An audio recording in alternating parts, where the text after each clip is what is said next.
Today, we're going to take an inside look at how Fox live valve shocks increase the capabilities of the all-new 2021 Ford F-150 Raptor.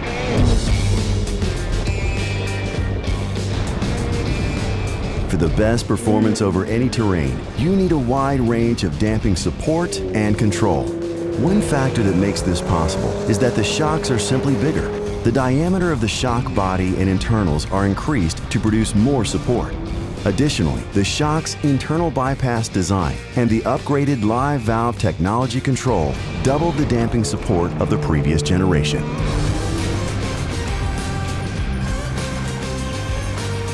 In general, the amount of damping support provided depends on the position of the shock as it moves. When the shock is at the beginning of its travel, it compresses with very little resistance. This area is called the ride zone. The oil inside the shock moves in a circular flow, up the inner body, through shimmed bypass ports, down between the inner and outer body, then back through refill holes. The oil bypasses the main piston, so the shock can move with ease and provide comfort over light terrain. Now, as the terrain becomes more aggressive, the shock compresses further into the travel. It continues step by step past each additional bypass port, which progressively forces more oil to flow through the main piston assembly. This increases resistance and slows down the shock, providing you with a broad range of support. And finally, at the end of the travel, the shock compresses into the area called the bottom out zone. All oil is forced to flow through the main piston assembly, which provides the most resistance and slows down the shock. This gives you the firmest support, protecting you from bottoming out over the roughest terrain.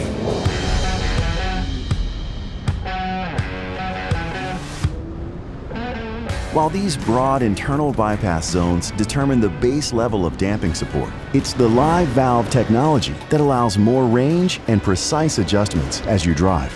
The race-proven live valve system uses sensors to gather real-time data 500 times a second. Then, the Raptor's new algorithm interprets data and creates a predictive model based on your current driving style and terrain trajectory.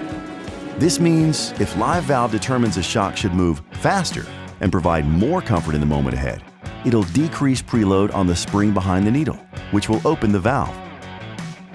If it determines a shock should move slower and provide more support in the next moment, it'll increase preload on the spring behind the needle, proportional to the amount of support needed. If the terrain becomes even more aggressive, these adjustments to the needle work in tandem with the boost valve, which uses hydraulic pressure to progressively increase support and protect you from bottoming out. Thanks for taking the time to join us today for an inside look at how live valve and internal bypass work together to provide an unprecedented level of performance in the new 2021 Ford F-150 Raptor. If you'd like to see more videos like this one, you can click subscribe, follow us on social media, or join us on the web at foxacademy.ridefox.com.